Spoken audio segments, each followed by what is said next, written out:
The New York State Inebriate Asylum overlooks the city of Binghamton from its perch atop a hill on the outskirts of the east side of the city. Its imposing facade is known to some locals as the Castle on the Hill, and its storied past occupies an important first in American medical history. The New York State Inebriate Asylum holds the distinction of being the first facility of its kind in America, specifically designed and built to treat alcoholism as a medical condition, a fact which was unknown to this local who grew up under its silent Gothic stare.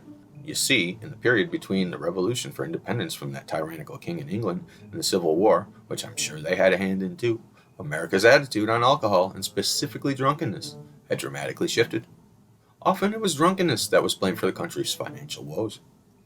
And it was in this era where the rumblings of the temperance movement first began, which sought at first to encourage moderation in the consumption of alcohol, but ultimately ended up advocating for its outright prohibition, in which it would be successful when the 18th Amendment was ratified in 1819. Nope, it was in 1918. Freaking Listexia strikes again. Let's go. Of course, we all know how that one ended now, don't we?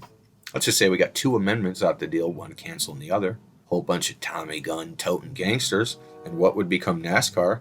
It also added to the reasons why the federal government would whine, it needed a federal investigative body. Thanks, Prohibition.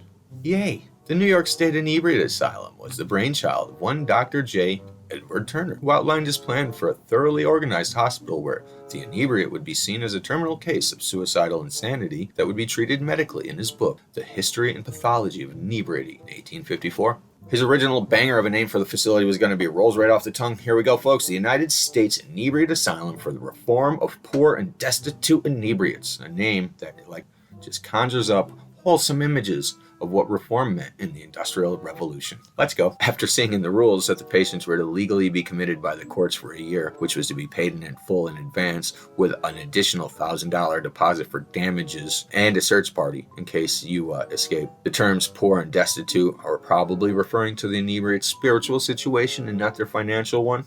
But I digest. Now also might be a good time to tell some of my viewers that an inebriate, it's not a creature with a backbone, any kind of amphibian or biological taxonomic category, but is in fact the old school term for a drunk. Also, this first of its kind facility was to be constructed in the new Kirkbride style, where the staff and offices were in the main building and the patients were housed in perpendicular wings. In 1855, Dr. J was introduced to renowned New York State architect Isaac G. Perry, and plans were developed for the self-sufficient asylum, and the state was petitioned for license. The next few years saw Dr. J hobnobbing with the biggest names in Binghamton history like Phelps, Waterman, and Dickinson, and traveling the state soliciting funds and dunking on his ops.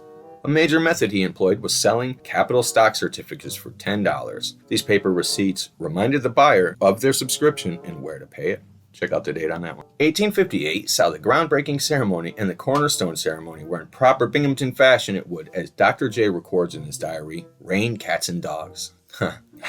Good old Gloom County, man. If you know, you know. Building continued for 6 years, where Dr. J tracked over 600 handwritten letters to his mother. I wonder what Freud would have said about that. Something like, who's got all the blow? The vast quantity of votes required to get a project like that done. And the many stonemasons named Michael. That's also a great name, by the way.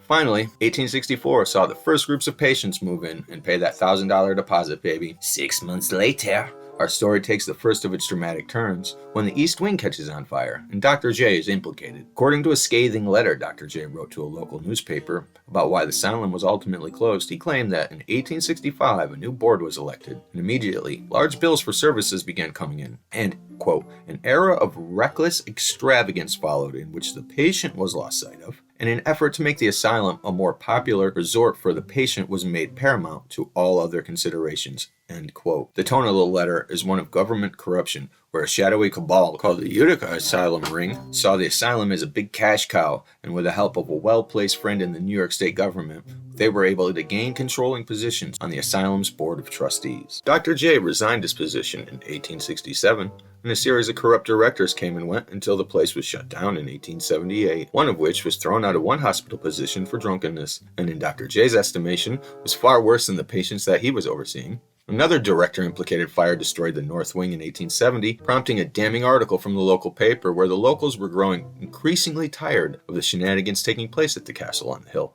The highest population of 334 patients was reached in 1872, and then immediately began a steady decline to 34 at its lowest point in 1878. By that point, there were 2 obviously shady fires, corruption allegations were piling up, and investigations had been undertaken by various governmental bodies. Public sentiment was souring, and the locals thought that it was a resort for rich folks from New York City to dry out, prompting the governor to declare that the New York State Inebriate Asylum experiment was a, quote, complete failure, and he recommended that the asylum be converted to an asylum for the insane, which happened a few months later in May of 1879. Also, it's pretty interesting to see that this upstate-downstate rivalry was a thing back then, and in my humble opinion, it was probably something to do with the French, so comment below on why. And with that, the groundbreaking concept of treating alcoholism medically was put on hold for quite a while in America. The subsequent years would see the development of AA, but a dark age fell across the field when it came to treating any ongoing substance use disorders medically. Doctors doing so did so at the risk of jail and having their licenses revoked. While acute alcohol withdrawal did gain a medical protocol from Bellevue Hospital in New York City, their motto was, treat 'em and street 'em, baby. I added the baby part. And patients were immediately released when they were no longer at risk of the DTs. No long-term medical considerations were given. And this mentality would follow for years when any sort of medical interventions would be allowed in the treating of substance use disorders and were only employed sparingly to aid in detox. The New York State Inebriate Asylum in sunny Binghamton, New York, will always have its colorful chapter at the beginning of the substance use treatment story in America, and the beautiful Gothic building owes its existence to the revolutionary vision and efforts of Dr. J. Edward Turner. The fact that it existed at all certainly moved the needle forward in the medical treatment for all substance use disorders in America, and the inpatient rehabilitation centers of today owe a debt of gratitude for their existence to Dr. J. I think it's ironic that while only a few miles away at that time, Clinton Street had something like 100 bars that called it home. The people of Binghamton still felt in their hearts that Dr. J's experiment should be housed here. Of course, we also learned that government corruption was always a thing. Binghamton weather always rained whenever events were planned, and that the upstate-downstate rivalry was always a thing and was because of the French. If you or someone you love has a substance use disorder, please seek help. Because we here at What Are We Doing Here Vlogs love you. God bless. What's in your front yard? What those old drunks used to see. All the possibilities of booze just down there that they can't get to because they're up on that hill.